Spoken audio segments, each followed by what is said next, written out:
बच्चों, सुप्रभात। आज हम तद्धित प्रत्यय पढ़ेंगे। तद्धित का मतलब होता है कि शब्दों के साथ। हमने बताया था पहले भी वीडियो में कि कुछ प्रत्यय धातु के साथ लगते हैं, ठीक है, और कुछ शब्दों के साथ। तो जो शब्दों के साथ लगते हैं उनको हम तद्धित प्रत्यय कहते हैं, ठीक है। शब्द में संज्ञा हो सकता है, विशेषण हो सकता है, कृदंत आदि हो सकते हैं, ठीक है। तो अधिकांश संज्ञा विशेषण ये शब्द ही मान करके चले। इसलिए चूंकि अब ये शब्दों के साथ होते हैं तो इनमें क्या होता है, कारक विभक्तियां चलती हैं, ठीक है, और विभिन्न अर्थों में प्रयोग किए जाते हैं। कुछ का यहाँ पर हम अध्ययन करेंगे। उनमें से सबसे पहला हम करते हैं मतुप प्रत्यय। मतुप प्रत्यय में क्या होता है कि सबसे पहले तो इसका अर्थ, कि इसका अर्थ होता है कि वह इसका है, ठीक है। दो अर्थों में यह प्रयोग किया जाता है। दूसरा, वह इस में है, अर्थात मोटा मोटा अगर इसको लेके चलें दोनों का एक साथ, तो वाला अर्थ में इसका प्रयोग होता है। वाला का मतलब होता है कि जैसे किसी चीज वाला, शक्ति वाला, धन वाला, ठीक है, इस तरह से इसका प्रयोग होता है। तो इस अर्थ में इसका प्रयोग होता है। अब इसको हम समझने की कोशिश करते हैं कि मतुप होता क्या है। मतुप प्रत्यय है इस तरह से, ठीक है। मतुप के प का हलंतम से इसकी इत संज्ञा हो जाती है और तस्य लोप से लोप हो जाता है। बचा ऊ का भी उपदेश अजन्नासिक इत से इत संज्ञा और तस्य लोप से लोप हो जाता है। यानी कि बचा केवल मत, यानी कि हमारे पास केवल मत बच जाता है। इसे हम यहाँ पर देख सकते हैं, ठीक है। अब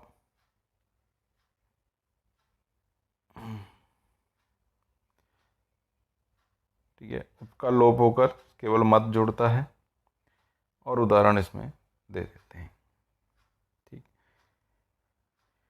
तो जैसे यहाँ दे रखा है शक्ति मतुप, शक्ति मत रह गया और बनता है शक्तिमान, अर्थ बनता है शक्ति वाला, ठीक है।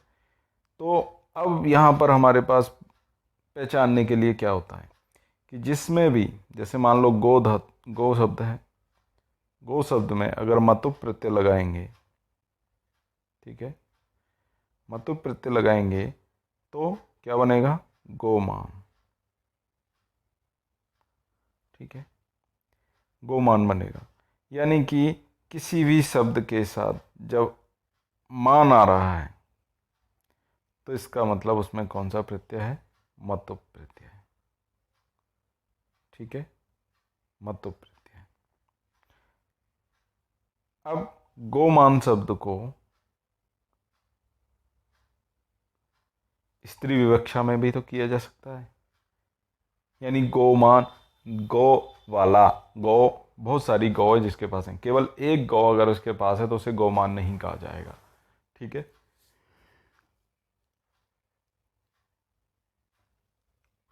तो कोई भी चीज बहुतायत में होनी चाहिए, कम से कम 8-10 गाय उसके पास हैं तो वो गाय वाला। अब गाय वाली भी तो हो सकती है, तो इसके लिए इसमें गी प्रत्यय करके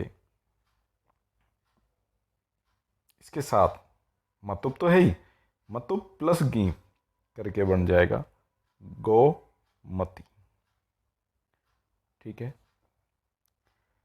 ऐसे ही धृतिमती वीरांगना, गौमती साला, गायों वाली, बहुत सारी गायों वाली साला। ऐसे ही धृतिमती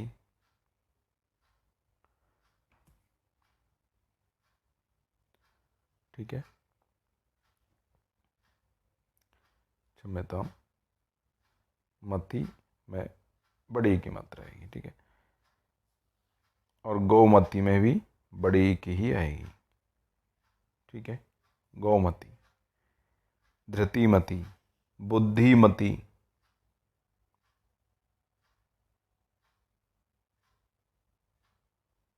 ठीक है, शक्तिमती, शक्तिमत,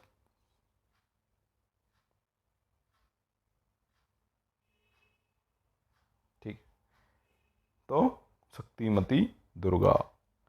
इस तरह से हम इनको समझ सकते हैं कि यहाँ भी क्या है, यहाँ भी मतु प्रत्यय है, यानी मति आ रहा है या मान आ रहा है, चाहे मति आए चाहे मान आए।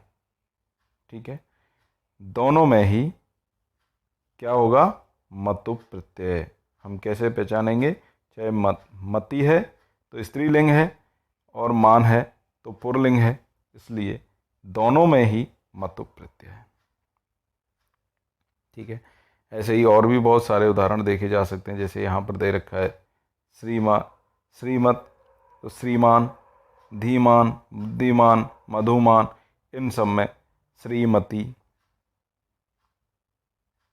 ठीक है, धीमान से धीमती, बुद्धिमती। ठीक है, बुद्धिमान से बुद्धिमती, मधुमान से मधुमती। ठीक है, ऐसे ही इक्षुमत से इक्षुमान, यानी गन्ने वाला, तो इक्षुमती हो जाएगा। ठीक है, कीर्तिमान, कीर्तिमती, मातृमान, पितृमान।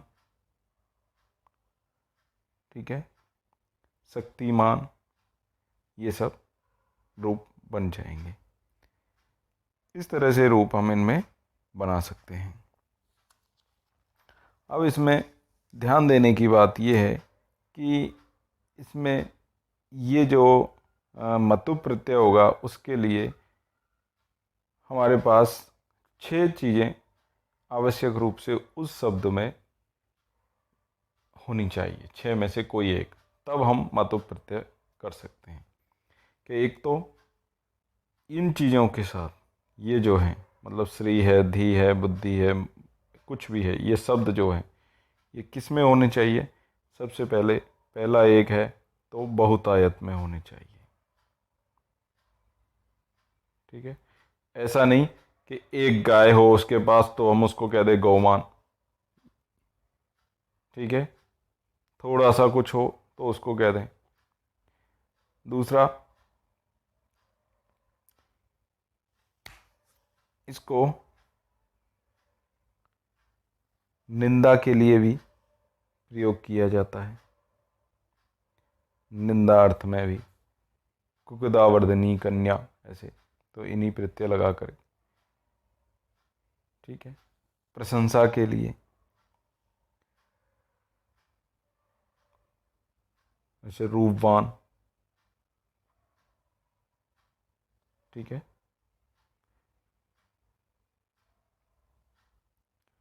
नित्य योग के लिए कि लगातार किसी चीज का वहां पर होना ही इसका प्रयोग हो सकता है। अधिकता के लिए और संबंध के लिए मत्व अर्थीय प्रयोग करते हैं। हमारा मुख्य काम यही देखना है, मतलब इसको अगर हम समझना चाह रहे हैं तो मतु प्रत्यय का सिर्फ एक ही है कि आप ये देखिए मान है या मति है।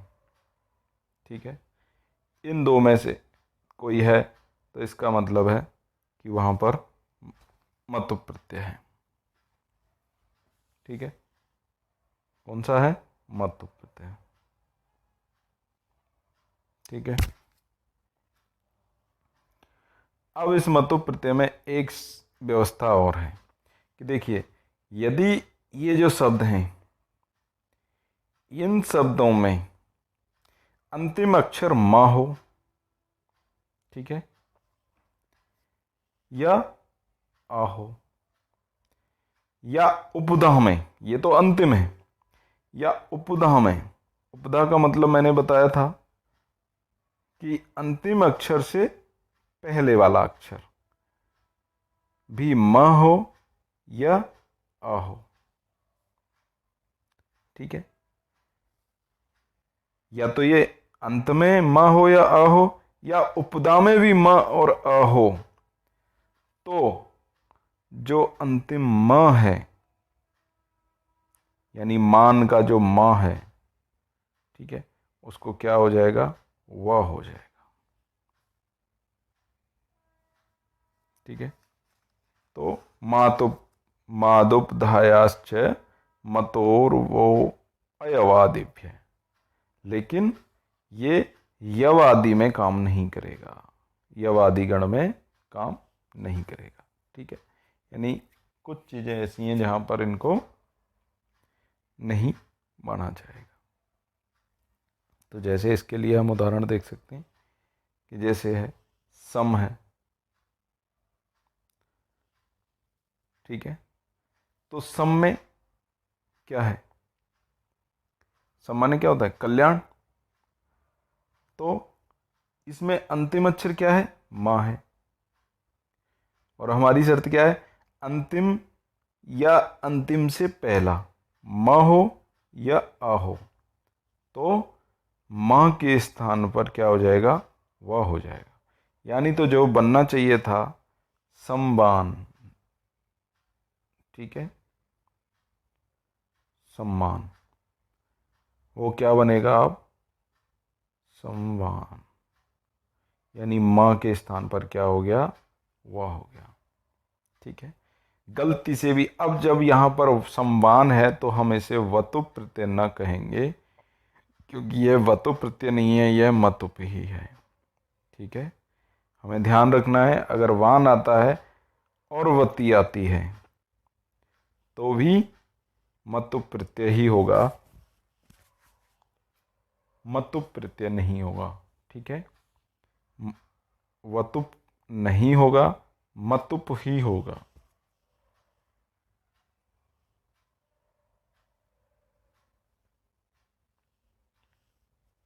ठीक है। ऐसे ही अन्य उदाहरण देख सकते हैं, किम है, तो किम में भी म अंतिम है, तो क्या बनेगा, किम वान बन जाएगा, ठीक है। यानी कि म के स्थान पर क्या हो गया, वह हो गया, ठीक है। ऐसे ही अगर अवर्णांत का उदाहरण देखें, जैसे अ जिसके अंत में है, तो जैसे ज्ञान है, तो ज्ञान में क्या है, अ अंतिम है, तो क्या बनेगा, ज्ञान मान न होकर के क्या हो जाएगा, ज्ञानवान हो जाएगा, ठीक है, ज्ञानवान या ज्ञानवती, ठीक है। ऐसे ही वृक्षवान, वृक्षवान होगा, न कि मान, ठीक है, क्योंकि क्ष में क्या है कि इसको कैसे पहचानेंगे हम, वर्ण विन्यास करके, वह है, री है, का है, सा है, और अंतिम क्या है, आ है।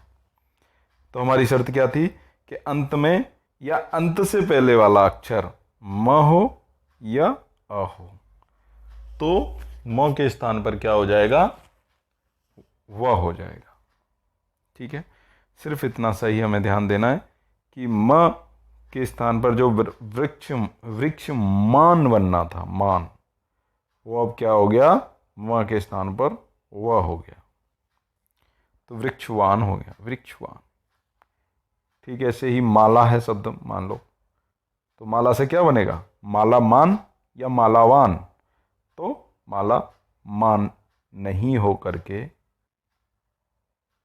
क्या हो जाएगा, वान हो जाएगा, माला वान, ठीक है।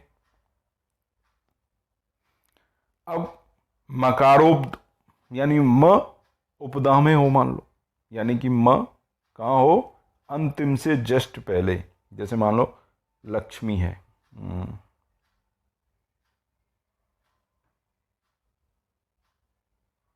लक्ष्मी। अब लक्ष्मी का हम करेंगे तो अंतिम का अगर करें तो म और ई, ठीक है। तो अंतिम से पहला क्या है, म है।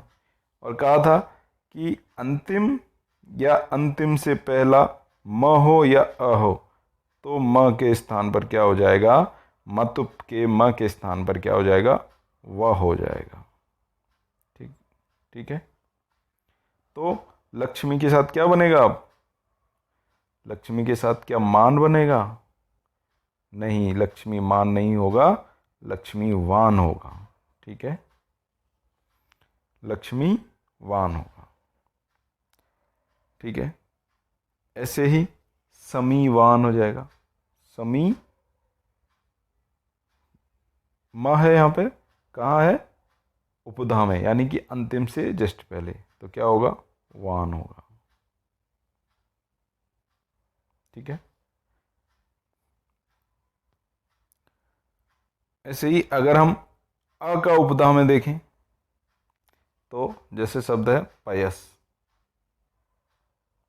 ठीक है, पयस में य, अ और स, तो अंतिम से जस्ट पहले वाला अ, क्या कहा था कि म और आ या तो अंत में हो या अंत से जस्ट पहले हो, एकदम पहले, तो म के स्थान पर क्या हो जाएगा, वह हो जाएगा। तो पयस में भी क्या हो जाएगा, क्या बनेगा, पयमान या पयसवान।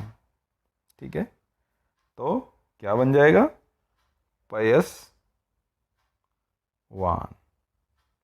क्योंकि अंतिम से पहले य में अ है। ठीक है, ऐसे ही यशस्वान बन जाएगा, भासवान बन जाएगा। ठीक है, इस तरह से हम इसको देख सकते हैं। अच्छा, अब कहा कि अयवादिभ्य, तो यव आदि से परे ये सब नहीं होगा, कि जैसे यव शब्द है। ठीक है, अब यव में अंतिम अ है, और कहा था कि म या अ अंत में हो तो क्या हो जाएगा, मां के स्थान पर वह हो जाएगा। लेकिन यहां आ अंत में है, लेकिन चूंकि कहा अयवादिभ्य, तो यानी यवादि में जो शब्द पढ़े गए उनमें हम ऐसा नहीं करेंगे। तो यव के साथ हमेशा क्या आएगा, मान ही आएगा, वान नहीं आएगा, मां के स्थान पर वह नहीं होगा। ऐसे ही अन्य शब्द हैं, यव के साथ है भूमि। ठीक है, तो भूमि में मां अंतिम है, लेकिन फिर भी मान ही रहेगा, भूमि मान। ऐसे ही कृमिमान। ठीक है, ऐसे ही ऊर्मिमान।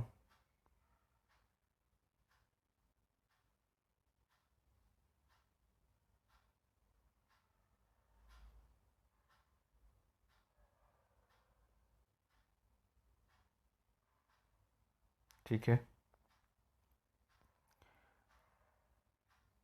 ठीक, ऐसे ही कुकुदमान।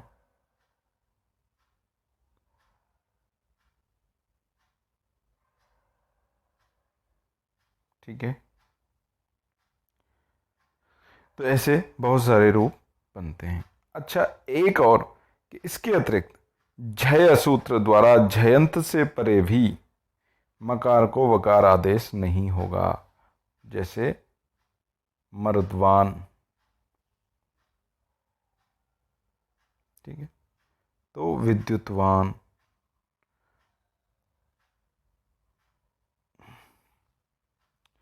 ठीक है,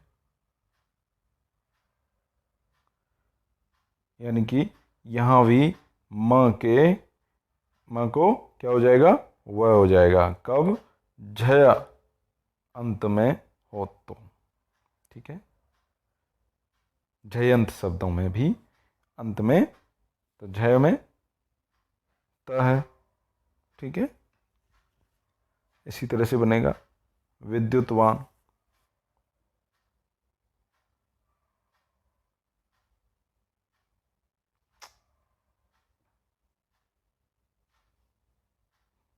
ठीक है, इसी तरह से उदासत्वान, अग्निचित्वान, दृश्यद्वान इत्यादि इस तरह से बहुत सारे शब्द बन जाएंगे।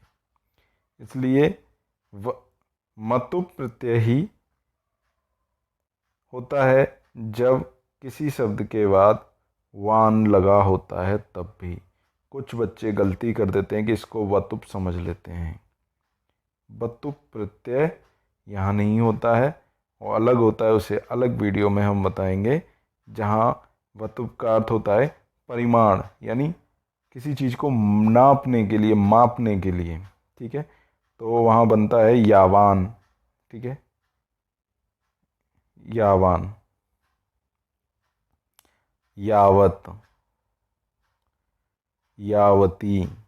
ठीक है, इस तरह से रूप बनते हैं उसके। तो यावान, ठीक है, किया, कियान, कियति, कियत, ये जो बनते हैं वो वतु प्रत्यय होता है। जबकि मतु प्रत्यय इस तरह से होता है, जिसे आप समझ सकते हैं। जहाँ पर माँ के स्थान पर वह हो जाता है तो वान आने लगता है, लेकिन वान आने से वतु प्रत्यय नहीं होता है, मतु प्रत्यय होता है। इस बात का विशेष ध्यान रखा जाए। ठीक है, धन्यवाद। इस तरह से आपका ये मतु प्रत्यय पूर्ण होता है।